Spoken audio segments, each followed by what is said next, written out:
Thank you for listening to the Dog Trainers Podcast, a podcast created by dog trainers for dog trainers, or anyone who's ever fallen in love with man's best friend. No, I think that's that there's nothing wrong with, and it's also, you know, that if for any reason, if you felt because your standard is high, if anything was lacking, you'd make up for it. You know, if for any reason the weekend wasn't working out, you'd make up for it because you care about the service and the dog, right? Totally. Amazing. Yeah. Amazing. Well, it's also, I don't want to I'm not going to charge people unless they get their money's worth, you know? Right. 100%. But what were you going to say? I'm so sorry. No, that's the stuff that I was getting. That's the knowing that you're willing to go that far and knowing that you can afford to do that, because that almost never happens. I'm sure, Mm-hmm. that to me is the benefit, if there is a benefit, because there's downside, but the upside of being a little over ambitious is I'm legit. I know I'm good at like this, and this. And if I don't know how to do these other couple things, I will figure that shit out. Yeah. I think that's cool. Hell yeah. So Samantha, what part of LA do you train in? Well, I live in the Valley. Me too. Where in the Valley are you? I'm in Woodland Hills. Oh, I'm Granada Hills. No way. We're right next door to each other. Coffee. We hang out. Yeah. Yeah, we totally should. We're trying to look to buy in Woodland Hills is our goal, because the good schools that are Pasadena, but yes. Woodland Hills we can get a little bit. I mean, it's still expensive Valley, but anyway. That whole idea of school over my head until I'm a parent. We've got to pick good public schools. Yeah, that's crazy. Yeah. Well, that's crazy. Well, talk to me about. So, are you friends with other dog trainers in LA? Yeah. Talk to me about that. Well, Kim from the Canine Republic, I met her at Caesars, and her and I did online videos together. But we also taught at the same prison for a long time, so we got close. Awesome. Road tripping to prison. But I mean, I feel lucky because I have such a community from Caesars, like Heather Mickelson. I've become close to the pack walkers, Rachel from the Healing Pack, Vespa, just lots of different Pasadena Paws, Megan Knowles, Deserving Dogs, Angelina, but also Angela. But because I worked with lots of rescues, I feel like I met lots of people through that. So I think this past, COVID, we kind of all had to restructure, think about. It did make me realize I have a good amount of friends outside the dog world that I need to nurture those relationships too, and not forget about them too much, because it's so simple to be like, I need to work a dog on a patio, back when this was a thing. Let's all go to block party on Friday so I can work my That's why. Yeah. So, but yeah, no, I feel really lucky, especially in LA, to be connected to so many awesome trainers, because there's no competition here. There's an endless amount of dogs that need our help. Right. No. Insane. It's too many dogs. Yeah. And I think, one thing that's really cool is, it is nice to have colleagues to you can talk, and you can, that was the kind of one of the main reasons for the podcast also is it's cool to talk dog training with other people about who know the struggles, who know the cleaning up shit at 3 a.m, who know the cleaning kennels, who knows the, all that other stuff. And it's so nice, because you're just like, oh, you get me. You get me. If at anything, you get me at least on that. Right. Yeah, so totally. It's a beautiful, beautiful thing. I wanted to end this real quick. So I know Kristen Bell is your client. Kristen Bell, I've met her before on accident. Oh, nice. And she, funny enough, is I was training a dog, one of her best friend's dogs, and I went to their house, and she was like, oh, my husband's here with his friends are over, and I was like, oh, okay, cool. So we'll just train. I see this little girl come by, and I was like, hey, what's your name? She goes, Lincoln. And I was like, hey, nice to meet you. She's high five, whatever. So I'm helping, and I'm helping him with the dog, showing him where to put the crate, showing him where to do this. And I look over in the corner, and I'm like, that's Dax Shepard. Dax Shepard. Yeah. And I love that. I'm like, why is Dax Shepard here? I was like, no, that guy just looks like Dax Shepard. So doing the lesson, it was an in-home demo. We were sending the dog home, showing them all the off-leash stuff that we did. And then she was like, you want to hang out? I was like, yeah, sure, hang out. So she grabs me a little Perrier, and I go in, and I was meeting her husband for the first time. I had worked with her forever. And then I go in and I meet the husband, and the guy turned around. He's like, hey, I'm Dax. And I was like, you are Dax Shepard, right? Then on the back of my shoulder, I get tapped and she's like, hi, and I'm Kristen. And I was Sounds like, about right. I was like, oh my gosh. So obviously you got to play it real cool, playing it real cool. Now, obviously we're in LA. We all have our respective, clients, but I just thought it was awesome for us to have at least share this experience. And I remember we were sitting down, we were talking about, she was talking about rescues, and she was talking about, I was fostering this dog and he was a little I won't say that, but she was like, he was really tough. So I gave him to my mom, and she was saying and she was just saying, I was like, but I let that dog know. Like, she was so assertive with her dogs. They're like Midwest people, not to put you guys down, because I know you are LA people, but like in terms, I trained Christina Aguilera's dogs, and I was there probably 10 weeks weekly. Never met her once. She was napping upstairs every single time. Always. Like, and I was training someone who's going to handle the dogs. And at a certain point, it's like, she's like, but what do we do there? I'm like, well, they're not part of the training. How will they know how to do it? Like, just honestly, what you would expect, not putting Christina Aguilera down. It's what we expect. Jaded. Can't even meet the person, right? Kristen Bell, I had actually met her through the prison program because she came to visit the juvenile hall, which is the one that I started. She came to visit it, and so then she had reached out to me for training. She had just gotten her new dog, and I went to go meet her. Kind of a busy street, kind of a quaint neighborhood, but busy street, and she's just outside waiting for me to park, waiting outside for me. And I was even like, should we hide you? Like, what? You're like, she's so normal.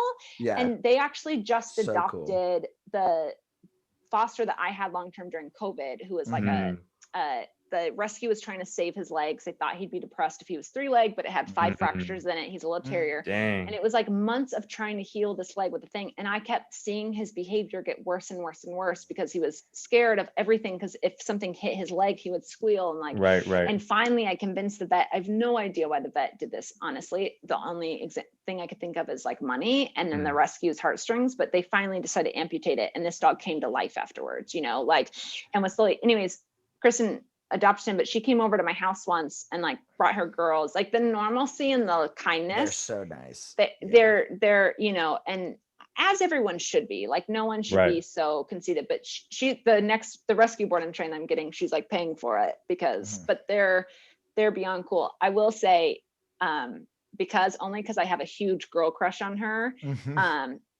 Halle Berry, I went to her house once to help her with training. Nice. She was cool. And I will say, for the guys listening, she's hotter in person. And or girls, whatever, because she's hot. And but she had the potty train. She was down to do the work. She was doing the training, she was doing the stuff, and she was normal. And that's, I think the biggest thing is I honestly don't give a shit who the client, are they going to listen? And I find my favorite clients are kind of people in similar settings where a couple $1,000s means something to them. They're going to really care about the training that you're doing and the work that you've put in and value it. And that doesn't, they really, I have one client who's she's Instagram famous, reality famous. And honestly, I don't even charge her the full board and train when the dog is here, even if I'm doing that work. I just train her boarding because I know she's not going to do the work when the dog goes home. And I don't want her telling people that it just came home from a board and train from me. Exactly. So I just charge boarding, even though I'm doing more work and she has the money to pay me.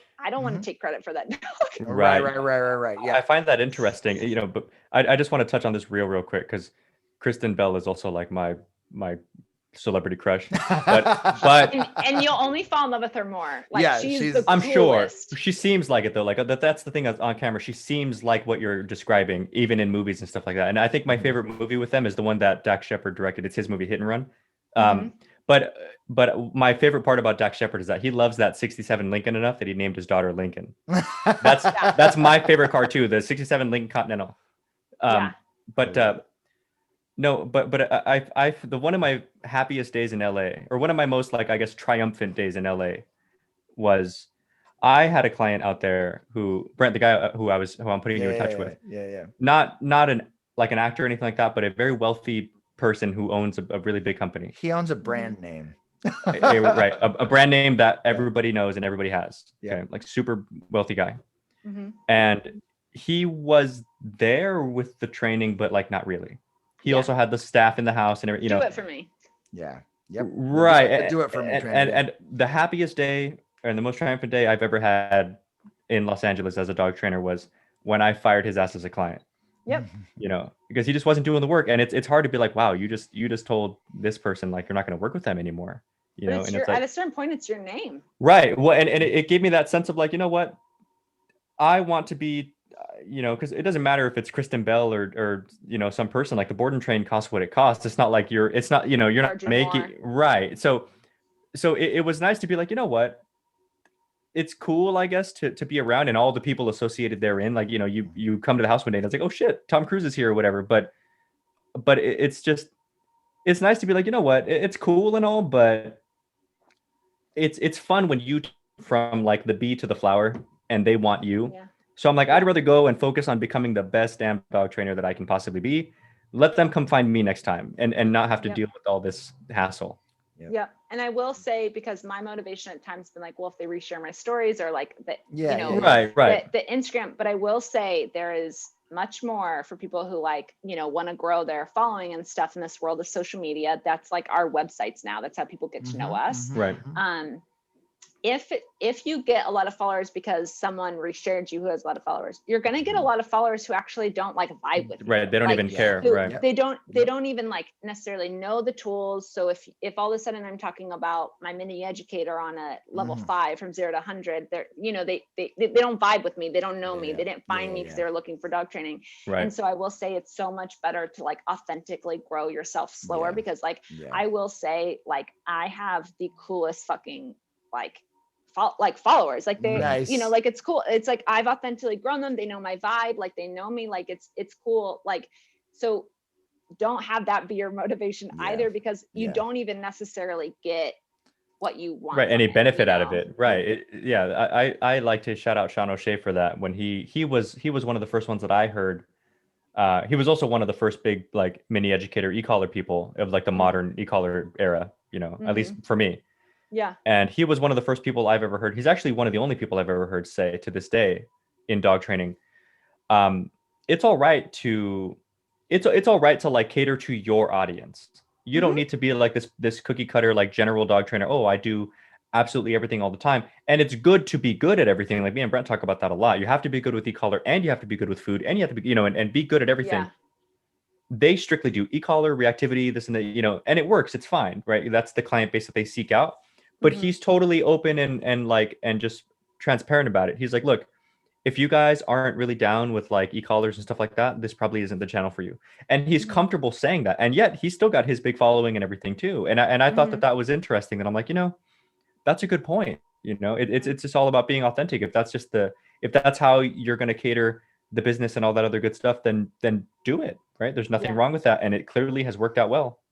Yeah, for sure. Yeah. I think, just on a note, and then we got to wrap up, but I've made so many friends with some high profile people's security guards, like their security guards, and you know, with the teachers. I have a family, but they have like a team of security guards, and they're like these big strong guys, and I trained 3 German Shepherds for them. And I remember these guys loved the training. They were just like, it's like made them one step closer to being like canine units, you know, and they loved it. But no, on that same note, like, I wish that it doesn't matter any client, whatever kind of client you are, I don't care how much money you have, just love your dog and be willing to put in the work. Right. And funny enough, it is mostly women, as you talked about. The women have no problem changing for their dog, and men too. But as I mentioned, I think that sometimes men have a false sense of control, or they have a less caring about the specifics. And so they don't want to prove they need help. I don't want to blanket that on all men a little bit, but needing a false sense of control. The advice I always give to my women clients is do the work. Your husband will see that the dog is walking on a loose leash next to you, and they're gonna be like, okay, how do I accomplish that? The competition kicks in. They're gonna be interested. I mean, it's so my dad was like amazing with dogs, gave me all the best advice with Blue, but now when I bring my dogs home, I have a video of like all my dogs on place. I'm chilling out in front of the fire. My husband walks by, no one gets up, no one cares, everyone's chill. My mom walks through, and I actually learned, oh, you're the one that did dog training. Because if a dog is following her, she'll go, get away from me. Like, and not in this mean way of just like, I don't want you following me, go. Right. So she, you know, she has boundaries at realizing it. And then my dad comes in, they all get off place. They all get excited. They all do it. And I'm just like sitting there recording it to be like, what do you represent to dogs? He represents excitement now. He wants to like wrestle with all of them. He wants to whatever. Well, that's what I'm trying to teach one of my new hires, because, you know, when my other 3 trainers open, quiet. Yeah. When she opens, all of that jazz. Yeah. So that's so important. And the thing is, you can tell this employee is that like, they're going to fall in love with you. Like at a certain point, all my board and trains fall in love where like my employee Grace is kind of working them off me for a little bit. And I gave no free affection. You know, like she kind of has to like get them to like, you know, they check in with me. I made them feel safe about things. Dogs are going to naturally want to be next to that. They still love me, but it's not this like super excited where then Grace has to work them off of me a little bit. Like go do something else so that they're not next to me. All right, Samantha, thank you so much for joining us on this episode. We've had so much fun just getting to know you, getting to chat with you, getting to talk about that pack life. Those of you guys who already follow her, you guys already have the handle on Instagram. It's at packlife_LA. And those of you guys who don't follow her, go ahead and follow her as soon as you listen to this episode. You guys can also check her out at www.packlifela.com and also at www.marleysmutts.org. You are an instructor there. Is that correct? Yeah. Not with the rescue, but we do a prison program called Positive Change Program. And I'm the head trainer for the juvenile program there. That's amazing. So kids, what's the age range on that program, the juvenile program? Up to 17? The girls, it's 13. 13 to 18. That's amazing. That we got to have you back to talk about that. I was going to say in specific. That sounds really dope. Awesome. Well, thank you guys so much for joining us. Now, if you guys found that this episode was helpful for you guys, make sure that you guys share this with at least one other person. It could be your mom, your dad, another dog trainer friend, another friend who owns a dog who you think might be able to pull something valuable from this. And also those of you guys who are listening on any podcast platform that you're on, please go ahead and leave us a review. Because it allows us to show up more naturally in just podcast searches. So thank you guys so much for listening.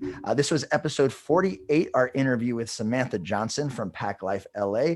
And we look forward to seeing you guys next time. My name is Brent LaBrada. That guy is Mariano Alvarez. And thank you again to Miss Samantha Johnson for joining us. Thank you.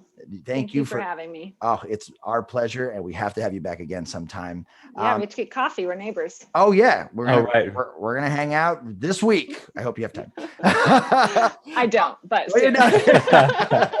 all righty, guys. Thank you guys so much. We'll see you guys in episode 49. We'll see you later.